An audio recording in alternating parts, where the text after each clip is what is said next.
Microsoft's recent multi-platform strategy continues to be a talking point with more rumors of games arriving on PS5 and Switch, despite the Redmond company saying it would be only 4 games back in their announcement last February. These new rumors come from a report by The Verge where they point out more changes are happening internally at Microsoft after Xbox executive Karim Chaudhry left the company this past Friday following a 26-year tenure. Despite this departure, they are said not to be giving up on Xbox, as new teams are being formed to improve the gaming experience across Windows and Xbox. However, their shift to support other platforms may accelerate if Sea of Thieves proves successful on PS5. As sources have told The Verge, they continue to evaluate Xbox exclusive games coming to Sony's console, and Rare's Pirate game will be a key test on whether more games make their way to both PS5 or Switch. As of recording, the highest price premium edition for Sea of Thieves is the second most pre-ordered game on the PlayStation Store behind Stellar Blade, with the other 2 editions also in the top 10, and the game has been this high on pre-orders for several weeks now. Grounded is also there and has climbed from number 8 to 5 since the latest video we talked about pre-orders on the store. So it seems PlayStation gamers are doing their job supporting Xbox games.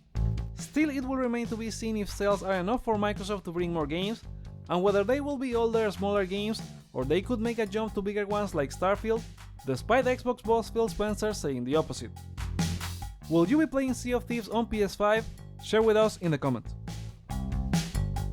Welcome to Hype for Games. Here are more gaming news that you need to know. We heard last week from Saber Interactive CEO that they are still working on the Star Wars Knights of the Old Republic remake after separating from Embracer Group last month. Saber got into making the game after trouble with the original developer Aspyr Media.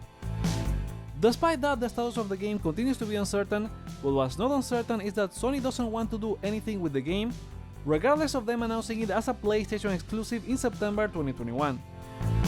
That is according to insider Jeff Grubb, who said on Twitter that to his understanding Sony wants nothing to do with it anymore, which is why he previously reported the game was dead. Sony was originally going to publish the game, as Grubb also confirmed, but now it seems it's just a co-development from Saber and Embracer with Lucasfilm Games. These are still rumors, so we'll have to wait until Saber officially starts talking about it. The game may still arrive on PS5, but with exclusivity up in the air, it may launch on more platforms, if it ever comes out, that is. Do you think it will? Sound off in the comments. Now it's time for a round of quick-fire gaming news. PlayStation Plus PSP Classic Resistance Retribution will be getting a new patch this week for PS4 and PS5, following fan requests for Bend Studio to add the infected mode for the game, which gives protagonist James Grayson Chimera eyes, regenerative health, and the ability to breathe underwater, plus campaign changes and new intel. The patch will also add new trophies for the infected mode and fix an issue with a bug trophy preventing players from getting the platinum. PlayStation Plus may also be getting another version of PS1 Classic MediEvil as per True Trophies, who has found the trophy list for the new port in the PSN backend, with the cover art for the trophy set being the same as the original PS1 game. MediEvil already has the PS4 remake on the PS Plus game catalog and the PSP remastered MediEvil Resurrection on the classic catalog. The trophies that have leaked are identical to the PS4 remake. Moving on, it appears the next Call of Duty game coming from Raven Software could be revealed in a more traditional fashion and outside of Warzone, according to website Insider Gaming. The report says that Black Ops Gulf War will be shown before Summer Game Fest with a deep dive into the game, maybe a mission walkthrough, then it will be featured on the Xbox Showcase, and we'll hear about it again for multiplayer and zombies around August, with the game getting an October release window. A game fans are waiting to hear more about at some point is Grand Theft Auto 6, and now a popular voice actor has shut down some speculation that he's voicing male protagonist Jason.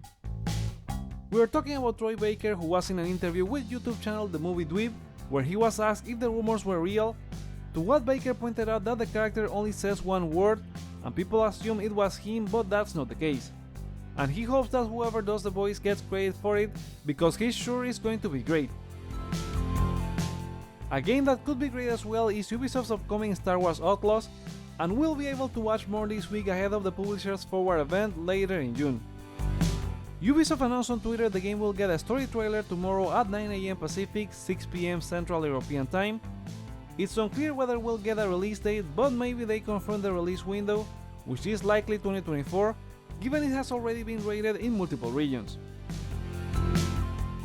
Speaking of Ubisoft, CD Projekt has made some fun of them for having a quadruple-A game, as the French company CEO Yves Guillemot gave that title while justifying the $70 price for Skull and Bones.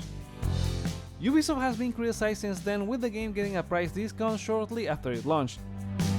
Now, in a recent CD Projekt investor Q&A, CFO Piotr Nielewowicz was asked if they will only produce AAA games when the competition is making quadruple A's, to which he replied their games will be keen to play. I don't think they can love too much, since CD Projekt had a lot of trouble with Cyberpunk, which cost them $125 million to fix for a total bill of more than $400 million, so it might have been as well their first keen-to-play game. As for new releases, the Frontmission 2 remake, previously exclusive to Nintendo Switch, will be arriving on PS4, PS5, Xbox and PC this April 30. The mech RPG received mixed reviews when it launched for Switch due to the combat being slow and RNG based, despite having a good story. It has a 65 score on Metacritic with 10 reviews, and it didn't fare much better with players, getting a 6.8 user rating. And those are the PlayStation stories for today. Let me know what you think in the comments below, give this video a thumbs up or down to let me know your feedback, check out more content you may like as well, such as PlayStation possibly getting smaller exclusives for the rest of the year, and subscribe for more on PlayStation. Thank you so much for watching, my name is Joseph, this is Hype for Games, and I'll see you on the next one.